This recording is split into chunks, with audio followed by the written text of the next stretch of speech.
네, 말씀 보도록 하겠습니다. 오늘 보실 말씀은 신약 성경 빌레몬서입니다. 자, 빌레몬서 1장 17절부터 20절까지 말씀입니다. 빌레몬서. 자, 목사님이 가지고 있는 성경으로는 351페이지. 자, 나는 빌레몬서가 어디 있는지 모르겠다. 아마 이제 생소한 친구들도 있을 거예요. 자, 351페이지에 말씀이 있습니다. 자, 여러분들 오늘 이제 노이즈가 되게 심하고 이렇게 히터도 안 나왔죠. 이제 히터가 목사님이 새벽 6시 반부터 틀어놨는데 아마 고장이 난 것 같아요. 그래서 이제 오늘 조금 추워도 여러분들 좀, 갑자기 왜 안 나오죠? 네, 추워도 조금 이렇게 견뎌주시고, 그리고 이 음량도 이번 주에 공사를 합니다. 그래서 여러분들 조금만 이번 한 주까지만 참아주시면 다음 주에는 조금 더 여러분들한테 좀 편안한 그런 예배를 드릴 수 있을 것 같아요. 자, 17절부터 20절까지 4절의 말씀 우리 같이 한번 읽도록 하겠습니다. 자, 17절부터 읽습니다. 시작. 그러므로 내가 나를 동력자로 알지인데 그를 영접하기를 내게 하듯 하고 그가 만일 내게 불의를 하였거나 내게 빚진 것이 있으면 그것을 내 앞으로 계산하라. 나 바울이 친필로 쓰노니 내가 갚으려니와 내가 이외에 내 가진 빚진 것을 내가 말하지 아니하노라. 오 형제여, 나로 주 안에서 너로 말미암아 기쁨을 얻게 하고 내 마음이 그리스도 안에서 평안을 아멘. 네, 다시 한번 기도하겠습니다. 사랑과 은혜가 풍성하신 하나님 아버지 감사합니다. 하나님 아버지 이 시간 귀한 하나님 아버지의 말씀 앞에 섭니다. 하나님 그 말씀이 우리의 능력이 되게 하여 주시옵시고 말씀 때문에 변화되는 이 시간이 되게 하여 주시옵소서. 말씀에는 능력이 있사오니 온전히 그 능력을 두려워하게 하여 주시되 한 주 동안 우리가 지었던 그 모든 죄 주님 아버지 앞에 있는 그대로 드러내게 하여 주시옵시고 온전히 하나님 아버지의 거룩한 그 말씀만이 우리 마음판에 새겨지는 귀한 시간 될 수 있도록 인도하여 주시옵소서. 주님 말씀하시옵소서. 저희가 듣겠나이다. 감사드리며 예수님의 이름으로 기도합나이다. 아멘. 자, 우리 오늘 1월 셋째 주 말씀을 보도록 하겠습니다. 도움의 손길이라는 제목으로 우리 빌레몬서 말씀을 한번 나눠볼게요. 자, 여러분들이 꼭 봐야 될 그 영화가 한 편이 있습니다. 여러분들 아마 봤는 친구들도 있을 것 같아요. 어떤 영화냐면 이제 실제로 제2차 세계대전 그때 독일과 폴란드 그 사이에 그 스토리를 가지고 이제 실제 사건을 각색해서 만든 그 영화예요. 신들러 리스트인데 여러분들 상당히 오래된 영화이긴 하지만 여러분들의 인생에 있어서는 꼭 한번 봐야 될 여러분들의 위시리스트에 들어가야 될 그 영화 중에 하나입니다.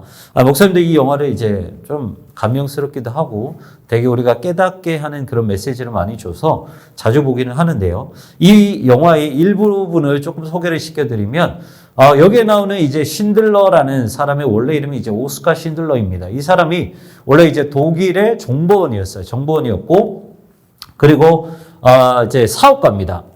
독일 사업가예요. 그래서 어떻게든 이제 독일군과 독일 이제 그 정치 세력과 이렇게 연을 맺어서 자신의 사업을 이어가는 기회주의자였어요. 그래서 이 사람은 이제 여러분들도 아는 것처럼 2차 세계대전 때 이제 독일이 유대인들을 엄청나게 많이 박해를 하잖아요.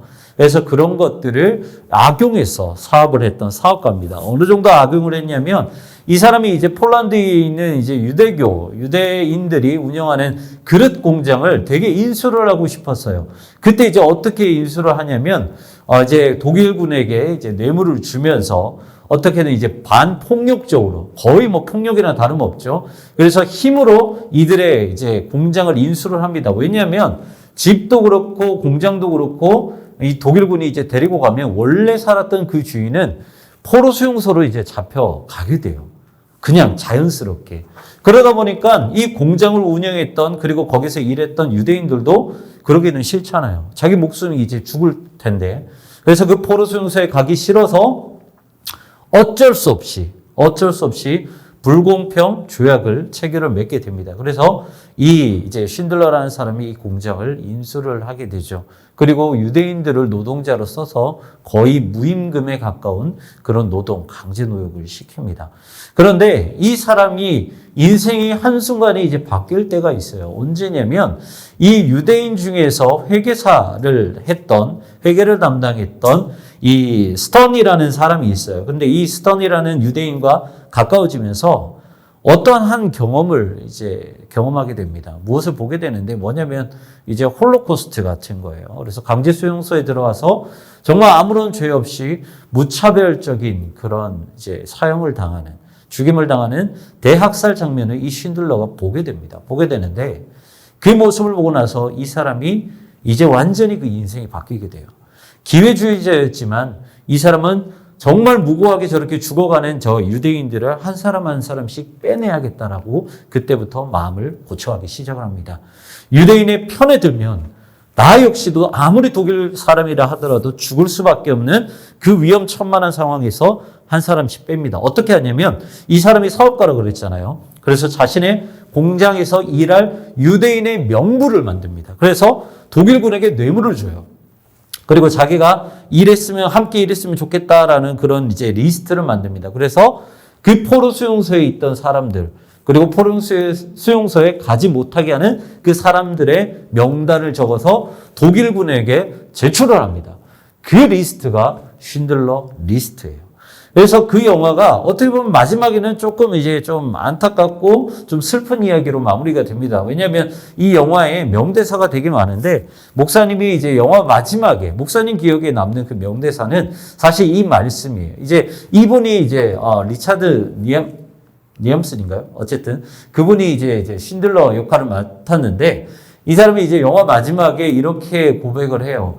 이제 자기가 타고 있는 차를 만약에 팔았다면 10명의 유대인들을 더 구했을 거야. 그리고 자기가 차고 있던 이 금배지로는 2명을 더 살릴 수 있었어.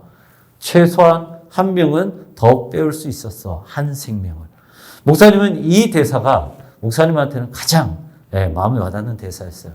이렇게 쉰들러가 말을 했을 때 아까 말씀드린 이 스턴이라는 사람이 뭐라고 말하냐면 사장님 덕분에 후손이 이어질 수 있게 되었어요.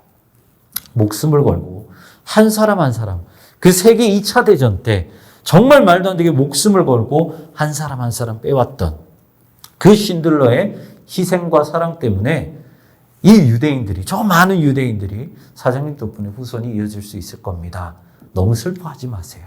저희는 사장님께 너무 감사함과 고마움을 표합니다. 라고 말을 하고 있어요. 자, 여러분들, 사실 우리뿐만 아니라 모든 사람은 누구나 기회주의자예요. 우리는 기회주의자입니다. 어쩔 수 없어요. 나에게 도움이 된다 그러면 그 무엇이 되었든 가까이 하고요. 나에게 피해가 된다 그러면 뭐가 되었든 간에 멀리하는 게 인간의 본성이라는 거예요. 하지만 여러분들 성경에도 기록되어 있고 여러분들의 양심에도 스스로 직접 물어보면 오히려 우리 안에서 선행을 해야 될 때 그 선행의 그런 의미들을 조각조각 뜯어서 보면 나에게 맞는 이기주의적인 그런 마음이 아니라 오히려 나의 사랑을 다른 사람한테 베풀어야 되고 그리고 희생해야 되고 이기적이 아닌 이타주의의 그런 마음을 가져야지만이 선행을 할 수 있다는 거예요. 기회주의자의 모습과는 정반대로 살아야지만이 우리가 하나님의 뜻을 베풀 수 있고 생명을 베풀 수 있고 그리고 선행을 행할 수 있다라는 거죠.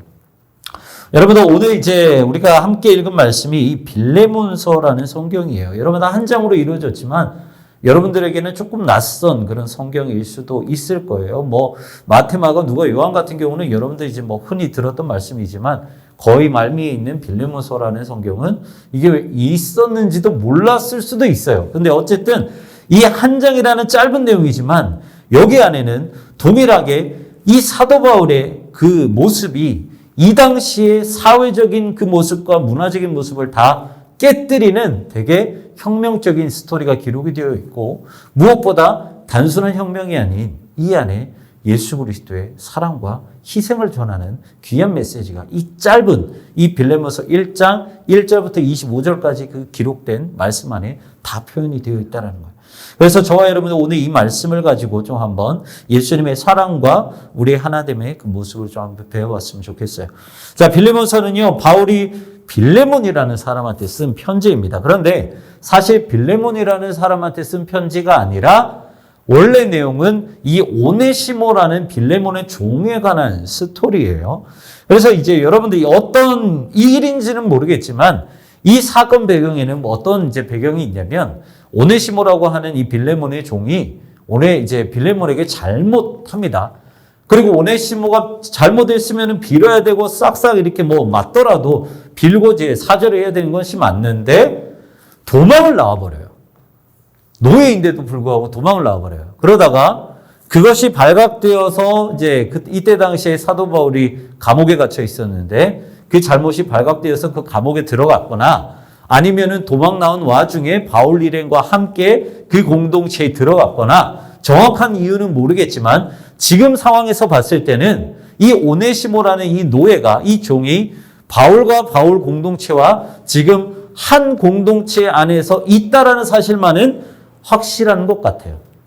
그런데 문제는 뭐냐면 우리가 봐야 될 것은 이 사람이 무슨 죄를 저질렀느냐 그걸 보는 게 아니고 노예임에도 불구하고 도망 나왔다라는 사실이 중요한 거예요. 왜냐하면 이 당시에 노예가 주인에게 죄를 짓는다라고 한다면은 두들겨 맞아야 돼요. 왜냐하면 노예는 물건이기 때문에 맞아야 돼요. 그리고 유대법상 노예가 주인에게 떠나서 도망가다가 잡히면 무조건 사형이에요. 답이 없어요. 이게 이때 당시의 문화였단 말이죠. 그래서 우리가 이 모습을 알고 있는 상황에서 오늘 말씀을 봐야 돼요. 근데 바울은 이 빌레몬에게 뭐라고 하냐면 이 오네시모가 나와 함께한 그리스도의 공동체이기 때문에 이 사람을 용서해 달라라고 말을 합니다. 여러분들 궁금하죠? 여러분들에게 이런 질문을 한번 던져볼게요. 사도 바울이 이 빌레몬과 오네시모의 관계에 굳이 관여할 필요가 있었을까요? 없었을까요? 있었어? 없었어요? 필요가 없어요. 굳이 자기가 손해볼 필요가 없잖아요. 다른 사람 주인과 노예 관계예요. 막 이렇게 얘가 도망갔어요. 막 잘못을 해서 주인을 품에서 도망갔어요. 그런데 내가 굳이 관여를 해가지고 이렇게 중재할 필요가 있냐고요. 없잖아요. 없어요. 그냥 유대법상 자연스럽게 처리를 하면 되는 거예요. 하지만 사도 바울은 적어도 이 오네시모랑 사도 바울이 알아봤자 얼마나 알았겠어요. 얼마나 알았겠어요. 얼마나 알지 못했겠죠. 그럼에도 불구하고 사도 바울은 자기 공동체 안에 들어온 이상 그 오네시모가 비록 노예라고 할지라도 내치지 않았다라는 거예요. 노예인 오네시모를 위해 오히려 그 대단하고 위대했던 바울이 중재를 하기 시작을 했다는 거예요. 빌레몬에게 편지를 씁니다. 그리고 중재를 하는데 세 가지의 모습을 우리가 발견할 수 있어요. 첫 번째는 뭐냐면 사도 바울은 최선을 다했어요. 아까 말씀드린 것처럼 관계없는 사람이에요. 사도 바울한테는. 그럼에도 불구하고 최선을 다했어요. 오늘 본문의 말씀을 보면 사도 바울이 감옥에 있지만 사도 바울은 이미 이 빌레몬서를 쓸 때 노년의 나이입니다. 나이가 많았어요. 그럼에도 불구하고 이 사도 바울은 오늘 본문의 몇 절 말씀이죠? 자, 19절 말씀을 보면 친필로 썼다라고 기록을 하고 있어요. 여러분들 보통 이제 신약 성경이 몇 권이게요? 예나? 몇 권이에요? 신약 성경. 갑자기 마태복음부터 요한계시록까지 생각을 하면 안 되고 몇 권이에요? 혜성이 옆에 민우가 몇 권이지 신약이? 그렇죠? 자, 3, 9, 27 이렇게 외우면 돼요. 자, 구약은 39 그리고 신약은 26권. 그래서 이제 총 66권인데 자, 봐요. 24권 중에서 13권 네, 무려 반이 넘는 성경을 사도 바울이 기록을 했어요. 그 대단했던 그 사람이 이제 보통 이제 사도 바울을 이제 썼던 그 기록들을 보면 자필로 썼다라는 것은 성경을 여러분들 잘 읽어보시면 자필로 기록했다라는 표현이 나와 있어요. 그런데 그 표현이 없는 거의 대부분의 서신은 대필을 했어요. 자필이 아니라 물어보고 이제 이야기를 하면 바울의 말을 대필을 해서 이제 그 교회에 편지를 보냈어요. 그런데 오늘 본문의 말씀 보니까 내가 늙었다. 그럼에도 불구하고 빌립보 너에게 내가 친히 자필로 썼다라고 말을 하고 있죠. 이거는 사도 바울이 감옥 안에 있지만 자기가 할 수 있는 모든 것에 최선을 다했다라는 거예요. 그리고 두 번째는 자신의 권력을 남용하지 않았어요. 아까 말씀드렸죠. 여러분들 사도행전에 보면요. 사도 바울이 로마인까지 1차, 2차, 3차, 4차 쭉 그냥 걸어다니면서 교회를 겁나게 많이 세웠어요. 그 교회를 많이 세웠던 그 개척교회 목사. 한두 교회가 아니에요. 그렇다면 이 사도 바울이 돌아다닐 때마다 그 지역에 교회가 세워져 있죠. 그럼 사도 바울이 딱 갔으면은 거의 바울은요, 교주급이에요. 여러분들. 가가지고 말 한마디만 하면 끝나요. 그랬을 때 사도 바울이 오늘 본문에 뭐라고 기록이 되어 있냐면 8절과 9절에 동일하게 말을 하고 있어요. 내가 그리스도 안에서 너한테 대놓고 명령하면은 너도 어쩔 수 없어. 내 말 들어야 돼. 네가 감히 내 말을 안 듣고 버텨? 라고 말을 하고 있지만 사도 바울은 그렇게 하지 않고 도리어 사랑으로서 너한테 부탁한다라고 기록을 하고 있어요. 그 대단한 사도 바울이, 그 초대교회를 수없이도 개척했던 그 사도 바울이 너한테 내 권력으로 명령하지 않고 내가 사랑으로 너한테 부탁할게. 오네시모 용서해줘. 그리고 세 번째는요, 오네시모의 빚을 대신 졌다라고 기록을 하고 있어요. 여러분들 이 포인트가 이거예요. 잘 봐요. 세 가지가 있지만 그 셋 중에서 가장 중요한 게 이 포인트예요. 권력이 있다고 그랬죠. 부탁을 했다고 그랬어요. 자, 목사님이 그래요. 빚을 졌어요. 자, 우리 예은이가 예진이한테 빚을 졌어요. 그래서 이제 목사님이 그래요. 예진아, 우리 예은이 빚 좀 없는 걸로 해줘. 라고 말했을 때 예진이는 충분히 목사님의 말을 들을 수 있어요. 그냥 없는 걸로 탕감해 줘도 상관없어요. 근데 사도 바울은 뭐라고 말을 하냐면 이렇게 말을 해요. 자, 몰라요. 자, 목사님이 그냥 말을 해줄게요. 자, 찾으려면 한참 걸린 것 같아요. 자, 사도 바울은 오네시모에게, 이제 빌레몬에게 뭐라고 말을 하고 있냐면, 너가 그냥 빚을 탕감해줘라가 아니라, 여기 있네요. 18절 말씀해 보면, 내게 빚진 것, 이 오네시모에게 만약에 빚진 것이 있다면, 그것을 내 앞으로 돌려놔라라고 말을 하고 있어. 야, 그걸 탕감하지 말고, 내 앞으로 돌려라. 내가 할게. 내가 그 빚을 갚을게. 다시 한번 말씀드립니다. 사도 바울은요, 자신과 어떻게 보면 전혀 상관없는 오네시모를 위해 첫 번째는 최선을 다했어요. 그리고 두 번째는 권력이 아니라 사랑으로 부탁을 했고, 그리고 세 번째는 오네시모의 빚을 탕감하는 것이 아니라 오히려 자신에게 돌리라라고 말을 하고 있습니다. 여러분들, 근데 여기서 한 가지 목사님이 질문을 해볼게요. 여러분들, 이 모습을, 이 사도 바울의 모습을 봤을 때 누가 떠오르나요? 예수님이 떠오르셔야 정상이에요. 예수님의 모습이 떠오르셔야 돼요. 예수님은 우리를 위해 최선을 다하신 분이에요. 이 땅 하늘의 영광을 버리고 이 땅 가운데 내려오셨으면 최선을 다한 것뿐만 아니라 분에 넘치시는 일을 하신 거예요. 그리고 두 번째는 예수님은 권력을 사용하지 않으셨어요. 여러분들 마태복음에 보면 이런 말씀이 있어요. 마태복음에 이제 예수님이 잡혀가세요. 겟세마네 동산에서 기도를 하시고 로마 군사한테 잡혀갈 때 이 로마 군사가 이제 가룟 유다가 오죠. 오는데 베드로가 칼을 꺼냅니다. 칼을 꺼내고 이제 싸울 준비를 해요. 그때 예수님이 이제 그 베드로에게 칼을 집어넣으라고 말씀하시면서 이 말씀을 하십니다. 너는 내가 내 아버지께 구하여 지금 12군단이 더 되는 천사를 보내시게 할 줄 없는 줄 아느냐? 쉽게 말하면 그거예요. 야, 내가 지금 힘이 없어서 이렇게 잡혀가는 줄 알아? 맞죠? 예수님은 하나님이십니다.